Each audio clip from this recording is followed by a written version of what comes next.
Mes amis, bonjour et bienvenue à vous en cette nouvelle vidéo qui est une introduction au mois de mars, donc au point de vue astral et au point de vue de la lecture des oracles. Alors vous dire tout de suite que évidemment dans cette vidéo vous allez avoir le ciel astrologique du mois de mars en général, pour tout le monde, comment tournent les petites planètes dans le ciel. Ensuite, je vous livrerai les titres des 12 horoscopes qui sortiront dimanche. Nous reprenons un peu l'ancienne formule. Dans chaque horoscope, donc celui du Bélier, du Taureau, des Gémeaux, vous aurez en première partie la partie astrale, ciblée vraiment sur le signe que vous regardez, et dans une seconde partie de la vidéo, évidemment, la lecture des oracles. Pour ces lectures, je vais donc me servir de 3 tarots et oracles, toujours le grand tarot de Marseille. Ensuite, pour zoomer sur le côté sentimental, vraiment que relationnel, toujours le tarot du Corbeau. Et ce mois-ci, j'ai choisi pour le conseil de l'oracle un oracle justement, mais que j'adore, qui est superbe vraiment. Je ne sais pas si je l'ai déjà utilisé, vous allez peut-être le découvrir vous avec moi. C'est l'oracle des rebelles sacrés de Alana Fairchild. On sait que ses dessins, son graphisme est toujours aussi superbe. Alors, vous avez, vous le savez, toutes les références de ces tarots et oracles dans ma barre d'infos. Si vous cliquez sur plus, et vous avez d'ailleurs d'autres renseignements précieux pour donc voir ce que je propose. Alors, le mois de mars, on l'appelle traditionnellement le mois des fous. Ah oui, c'est vrai. Mais ce mois-ci, ce mois de mars-là, en tout cas 2025, ne sera pas vraiment le mois des fous. Quoique, les planètes qui vont vraiment dominer le ciel en ce mois de mars, ce seront la planète Vénus, planète de l'amour mais aussi des finances, et Mercure, planète de la réflexion, de la mentalisation, de l'intelligence et aussi planète de la communication.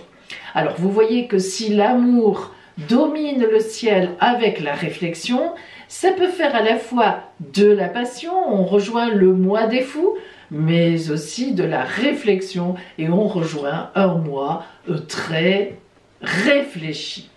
Alors évidemment, cela va dépendre du signe que vous regardez, enfin de votre signe ou de votre signe ascendant ou de votre signe lunaire, mais vous pouvez aussi regarder votre signe vénusien où il y a Vénus à la naissance, martien où il y a Mars à la naissance pour le dynamisme, pour tout ça, Jupiter pour la chance. Vous avez compris que si vous connaissez votre ciel de naissance, en fait, vous pouvez regarder chaque fois où sont les planètes importantes et donc finalement choisir le signe de cette planète pour le domaine concerné, bien sûr. Mais revenons à ce mois de mars. Donc ce mois de mars, il se trouve que Mercure et Vénus marchent ensemble. Elles sont côte à côte, en conjonction, et elles vont être rétrogrades. Vénus fait un mouvement de marche arrière dès le début du mois de mars, puisqu'elle avait commencé fin février, alors que Mercure, qui la rejoint en marche directe, droite, va entamer sa rétrogradation à la mi-mars.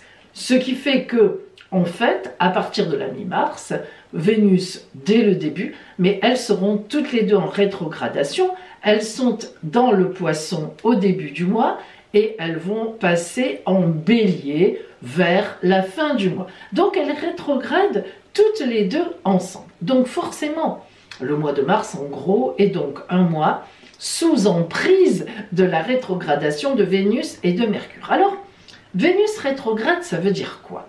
Eh bien, ça veut dire qu'on est dans une réflexion amoureuse, on est dans une gestation amoureuse. Souvent, Vénus rétrograde, parfois, dans un ciel particulier de quelqu'un, ça indique une femme enceinte, par exemple. C'est pour vous dire.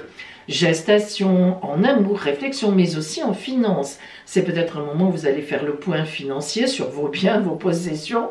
Je pense que ça va très vite en général, mais enfin, écoutez, sait-on jamais. Est-ce que je vends? Est-ce que j'achète? Est-ce que ci? Est-ce que là? Donc Vénus rétrograde concerne le relationnel qui doit prendre un temps de gestation, avec qui je vais faire ce projet, est-ce que je reste dans mon couple, est-ce que ce couple, eh bien on l'augmente, on achète quelque chose ensemble, on fait un enfant, bref. Et Mercure, comme je vous l'ai dit, qui est la mentalisation, la réflexion, la communication, rétrograde aussi, ça veut dire que ce mois de mars, même si c'est le mois du printemps, eh bien ça ne sera pas le moment pour véritablement commencer de nouveaux projets. Parce que sous Mercure rétrograde, on a souvent du mal à trouver les bonnes personnes, les bons interlocuteurs. C'est plutôt vraiment un mois, ce mois de mars, de réflexion. Les deux planètes se rejoignent, Vénus et Mercure, pour nous parler d'attente. Mais attention, d'attente constructive, hein, de réflexion, d'attente constructive, de mentalisation, de planification et même de négociation secrète et même d'amour secret. Donc vous voyez qu'on n'est pas dans un mois explosif comme on pourrait l'aimer. Allez, Mars, le printemps, on explose de même que la nature.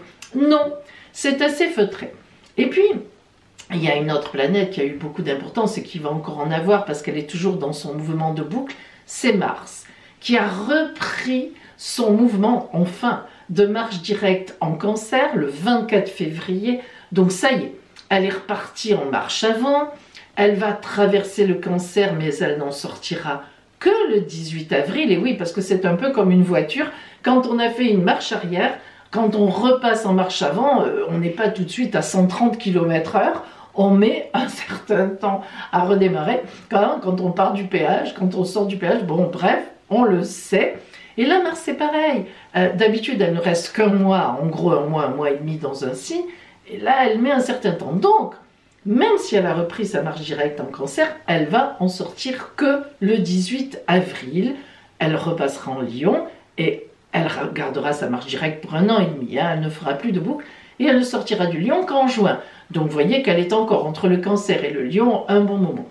Donc, en tous les cas, ici, en mars, elle est toujours en Cancer, en marche directe. Donc, ça veut dire quand même que pour nos amis Cancer, notamment, et puis on va voir hein, comment ça rejaillit sur chaque signe, mais, et puis pour tout le monde, hein, parce que finalement, Mars en Cancer, elle concerne tout le monde selon le domaine où vous avez la maison, le domaine que vous avez dans le signe du Cancer. Soit vous y avez des planètes, soit vous avez au moins une maison, hein, et oui, astrologique. Donc, elle vous concerne. Et donc, elle a repris sa marche directe, donc elle n'est pas encore très énervée parce qu'elle recommence simplement, c'est comme quand on se lève aussi le matin à démarrer. Voilà, donc c'est plutôt positif dans ce sens-là. On est moins embêté avec l'énervement de Mars qui ne peut pas y aller, qui ne peut pas faire, qui fait un peu des coups tordus. Donc non, ça va, elle reprend sa marche directe, elle se remet en route. Donc on a plutôt un mois de mars calme vis-à-vis justement de la planète Mars. Et puis les autres planètes ne changent pas de signe. Alors je vais revenir bien sûr au rôle des planètes importantes quand je vous ferai, donc dimanche, les 12 vidéos vont sortir. Je vous l'ai dit, je refais le point astrologique pour chaque signe. Alors là, évidemment, je vais cibler sur chaque signe pour les différents aspects des planètes et les incidences que cela aura sur chaque signe. Allez, nous passons tout de suite au ciel général du mois de mars. Eh bien, parlons justement, donc plus en détail, d'abord de la planète Mars, qui est donc en Cancer, je vous l'ai dit en introduction, qui a repris sa marche directe depuis le 24 février, qui est en Cancer donc tout le mois de mars. Mais ce qui est important, c'est que cette planète Mars en Cancer sera en trigone, aspect magnifique avec Saturne et Neptune qui sont encore en Poisson, à la fin des Poissons, mais en Poisson. Donc un trigone Mars, Saturne, Neptune, c'est beaucoup de dynamisme positif dans ce que je veux mettre en place. C'est véritablement un sens des réalités exacerbées, donc je ne suis plus dans le rêve à cause de Neptune, Je suis grâce à Saturne dans quelque chose qui est réaliste, je prends les tenants, je vois déjà les aboutissants et je suis dans un principe de réalité. C'est ça qui est important à comprendre. Donc Mars, en très beau trigone avec Saturne et Neptune, c'est la garantie de commencer à mettre des actions en place toniques, relativement toniques et dynamiques, dans un principe de réalité en gardant, grâce à Neptune, un idéal qu'on a en tête. Et ça, c'est un très très bel aspect. Donc vous voyez, ce mois de mars, là, rien que pour ça, on va se sentir dans le printemps pour cette dynamique qu'on va un peu tous ressentir. Je vous l'ai dit selon notre signe, mais quand même, c'est une belle dynamique. Elle est là, elle existe, elle va surplomber le ciel. Donc tout le monde va en profiter selon le domaine, bien sûr, où on a le signe du Cancer. On y reviendra dans chaque horotaroscope dimanche. Alors évidemment, ce très beau trigone qui se trouve donc entre le Cancer et les Poissons, signe d'eau, va forcément très influencer les Cancers, les Poissons, mais bien sûr aussi en même temps les Scorpions. Et si les signes d'eau sont influencés, vous avez compris maintenant, les signes de terre le sont aussi. La deuxième conjonction qui est énorme, qui est superbe, c'est justement la conjonction à la fin des Poissons, Saturne, donc Neptune, dont je viens vous parler par rapport à Mars, mais en plus avec Vénus rétrograde, donc au début du Bélier qui est en train de revenir en Poisson, donc vers Saturne-Neptune, et Mercure qui sera bientôt rétrograde mais qui n'est déjà pas loin. Donc en fait on a en Mars en réalité une magnifique conjonction qui va se former au fur et à mesure que le mois de mars passe entre Saturne, donc planète du sérieux, planète où on évalue dans le temps exactement les vrais projets, planète d'ancrage, Neptune, l'idéal, Vénus, donc l'amour, les finances aussi, Mercure, la réflexion, la mentalisation. Ce qui veut dire qu'on va avoir ces 4 planètes dans le mois de mars qui vont vraiment à un moment être en conjonction très puissante. Et c'est véritablement le gage, mais d'une réflexion intense, bien positionnée, avec un idéal qu'on a en tête, avec une ouverture relationnelle importante, de la tendresse, des bons sentiments. Oui, vraiment, j'y crois. Et n'oublions pas que Mars se balade en Cancer avec un beau trigone pour tout ça. Donc une belle dynamique. Vraiment, vraiment, vraiment. Alors cette magnifique conjonction, elle va évidemment influencer les personnes du Poisson et des signes d'eau, donc Cancer et Scorpion, grâce aux 2 poids lourds, Saturne et Neptune, qui sont encore en Poisson. Mais vous avez compris que par l'arrivée de Vénus et Mercure, qui sont déjà en Bélier, mais qui rétrogradent vers les Poissons, et bien ça entraîne le Bélier et les signes de feu. Donc en fait, tout le monde est touché. Parce que lorsque les signes d'eau sont touchés, ce sont les signes de terre aussi qui en bénéficient. Et lorsque le Bélier, signe de feu, est touché, c'est donc Bélier, Sagittaire et Lion. Mais si les signes de feu sont touchés, les signes d'air le sont aussi. Donc en fait, cette très belle conjonction en Mars, il y en a pour tout le monde, plus ou moins, d'une certaine façon ou pas, mais pour tout le monde. Et puis, on parle quand même de Jupiter, qui est toujours en Gémeaux. Profitez-en bien, amis Gémeaux, donc indirectement amis Verseau et amis Balance, et les signes de feu, Lion, Sagittaire et Bélier. Profitez bien encore de la présence de Jupiter qui est donc toujours en Gémeaux, en marche directe. Et là maintenant, elle s'en va vers les Cancers. Elle rentrera en Cancer en été, exactement le 9 juin. Donc en fait, profitez bien jusqu'au 9 juin toujours de sa présence. Et surtout ce mois-ci, encore un truc magnifique, encore un aspect magnifique. Il faut savoir qu'aux alentours du 22 mars, donc un peu avant, 3 jours avant, 3 jours après, Jupiter fera un très bel aspect entre Vénus rétrograde et Mercure rétrograde. Donc là, on a un aspect de baraka. Alors, véritablement, étant donné que Mercure et Vénus seront en Bélier, les signes d'air, particulièrement Jupiter en Gémeaux, donc Verseau et Balance, et les signes de feu, puisque Mercure et Vénus seront encore en Bélier, donc Bélier, Sagittaire et Lion, seront aux premières loges de cet aspect de grande chance, de pure chance.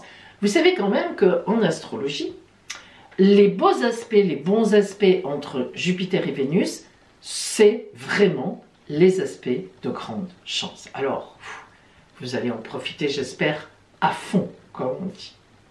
Et bien voilà, mes amis, et maintenant, eh bien, je vais vous donner, avec un petit commentaire à chaque fois, le titre de vos 12 horoscopes qui vont sortir ce dimanche. Et on va aller dans l'ordre, le Bélier, le Taureau, les Gémeaux, etc. jusqu'au Poisson. Allez, c'est tout de suite. Alors Bélier, vous vous doutez bien que justement vous êtes très concerné par le passage de Vénus rétrograde et puis Mercure rétrograde chez vous ce mois-ci. J'ai surnommé donc votre mois sur la voie du bonheur. Taureau, c'est la planète Mars qui va avoir de l'influence sur vous, vu sa connexion avec Saturne, Neptune, Vénus qui est votre planète et Mercure. Et comme elle reprend sa marche directe en Cancer, eh bien vous, ce sera véritablement un moment pour y aller. Alors, j'ai surnommé votre mois, allez, go! Gémeaux, on en a un peu parlé, Jupiter est toujours chez vous. Ce mois-ci, elle va être éclairée avec Vénus surtout et Mercure. Alors forcément, la chance, elle tape à votre porte. J'ai surnommé votre mois la chance, tout simplement. Cancer, alors je vous l'ai dit, Mars est chez vous. Et elle est repartie en marche directe depuis le 24 février, donc ça va. Tout va bien, elle est dans de bonnes dispositions, ça vous dynamise dans le bon sens. Et vous savez qu'elle sera en très bel aspect avec Saturne, Neptune, Vénus et Mercure. Eh bien, j'ai surnommé votre mois libération émotionnelle. Lion, avec Mars toujours dans votre dos en Cancer qui va arriver chez vous le 18 avril, vous êtes particulièrement debout en ce moment, vous n'attendez qu'une chose, c'est qu'elle rentre chez vous. J'ai surnommé votre mois « Préparez bien vos actions futures ». Vierge, avec le soleil en face de vous, en Poisson, et Saturne, Neptune, Vénus qui va arriver dans le mois de mars et Mercure en Poisson, boum, tout ce monde en face de vous, eh bien, moi je peux vous dire que le titre que je vous ai choisi est « Chut, préparez-vous en secret ». Balance. Alors là, vous avez tous les aspects qui sont pour vous. Il y a Jupiter, il y a Vénus, Saturne, Neptune, Mercure, Mars qui est même dans de bonnes conditions vis-à-vis de vous. Votre titre est comblé. Scorpion. Votre ciel est bon en général, vous êtes bien aspecté, mais avec des difficultés, des rivalités énormes. Donc, ce mois-ci, votre titre sera « Attention, stratégie face aux rivalités ». Sagittaire, Mercure et Vénus rétrograde en Bélier vous invitent à avoir une attente constructive. Pour vous Capricorne, le retour de Vénus et de Mercure dans le signe des Poissons indique beaucoup d'amour et beaucoup de tendresse en ce mois de mars. Verseau. Les signes d'air sont très portés en ce mois de mars. Évidemment, il y a Jupiter, il y a cette fameuse conjonction Vénus, Mercure, Saturne, Neptune, magnifique. Votre titre sera ce mois-ci un gros coup de bonheur. Poisson. Avec l'éclairage des signes d'eau, Cancer et vous-même avec Saturne et Neptune chez vous et Vénus et Mercure qui reviennent chez vous aussi, j'ai surnommé votre mois un grand mois. Voilà mes amis, rendez-vous dimanche pour les 12 autres horoscopes où il y aura donc la partie astrale vraiment bien détaillée et la lecture des guidances aussi d'oracle qui est très importante. À dimanche!